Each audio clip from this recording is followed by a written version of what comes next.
महागुजरात आंदोलन के रिजल्ट के रूप में भाषाई आधार पर 1960 में बॉम्बे का विभाजन कर महाराष्ट्र और गुजरात प्रदेश बनाया गया।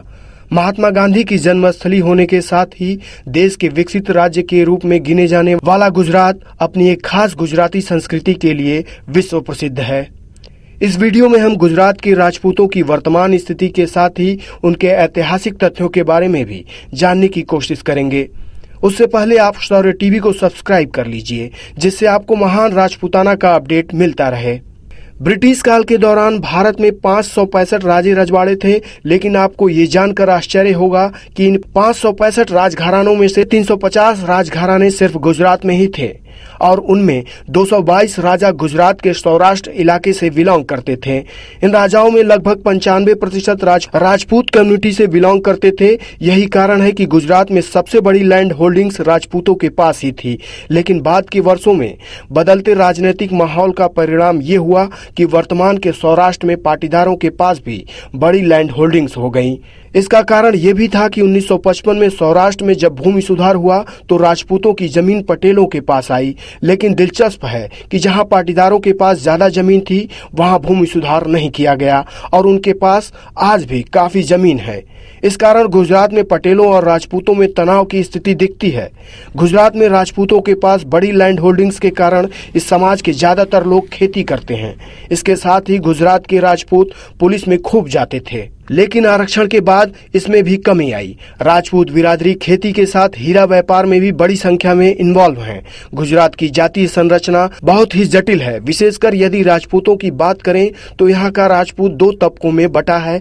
दरबार, जाडेजा, वाघेला और गोहिल सवर्ण हैं, जबकि परमार और ठाकुर ओबीसी हैं। हालांकि वाघेला टाइटल लगाने वाले कुछ ऐसे लोग भी हैं जो ओबीसी में हैं। गुजरात में दलितों की हिस्सेदारी 7.1% है, जबकि आदिवासी की 14.8% है। ब्राह्मण और बनिया यहाँ 1.5% हैं, जबकि 6% राजपूत हैं। ये 6% राजपूत ओबीसी में नहीं हैं। सवर्ण राजपूत, जिन्हें गारस्तिया राजपूत कहा जाता है, गारस्तिया से मतलब वो राजपूत जो राजघराने से बिलोंग करते हैं। गुजरात में पटेलों की आबादी 12% है। पटेलों में 2 उपजातियां हैं, कड़वा और लेउआ। इस तरह से गुजरात में कुल 21% अपर कास्ट हैं। आपको ये जानकर आश्चर्य होगा कि देश में पहली बार गुजरात के सौराष्ट्र में ही पहली बार कन्या शिक्षा को अनिवार्य किया गया था और ये किया था गोंडल राजघराना के सर भगवती सिंह जी ने। उन्होंने 1918 में अपने स्टेट गोंडल में कन्या शिक्षा को अनिवार्य बनाया था। गुजरात का राजपूत समाज भले ही सामान्य और ओबीसी में बटा है, लेकिन यहाँ के सभी राजपूतों को एक ही माना जाता है। यहाँ की शादियों में आपको प्राचीन राजपूताना संस्कृति की झलक दिखेगी। इसके साथ ही विजयादशमी के अवसर पर होने वाली शक्ति की पूजा में सभी राजपूत यहाँ शस्त्रों की पूजा करते हैं। गुजरात का राजपूत पारंपरिक रूप से अपनी संस्कृति को फॉलो करता आ रहा है। गुजरात में 4 बार मुख्यमंत्री रहे माधव सिंह सोलंकी और शंकर सिंह वाघेला राजपूत कम्युनिटी से ही बिलोंग करते हैं। गुजरात विधानसभा की 182 सीटों में से 40 सीटें एससी और एसटी के लिए रिजर्व हैं। तो इस तरह बाकी बची 142 सीटों में से वर्तमान में गुजरात विधानसभा में 12 राजपूत विधायक हैं और अभी हाल ही में बने नए मंत्रिमंडल में 2 राजपूत मंत्री बनाए गए हैं, जबकि विजय रूपानी की कैबिनेट में भी 2 ही राजपूत मंत्री थे।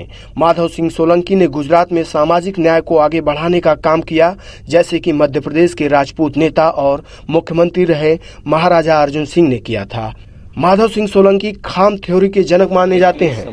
दरअसल 1983 में गुजरात में भावनगर के मनगढ़ में क्षत्रियों और पाटीदारों के बीच हुए खूनी संघर्ष में कई लोगों की जान चली गई थी। उसके बाद ही माधव सिंह सोलंकी खाम थ्योरी, जिसमें खाम का मतलब क्षत्रिय, हरिजन, आदिवासी और मुस्लिम के गठजोड़ की बात की थी।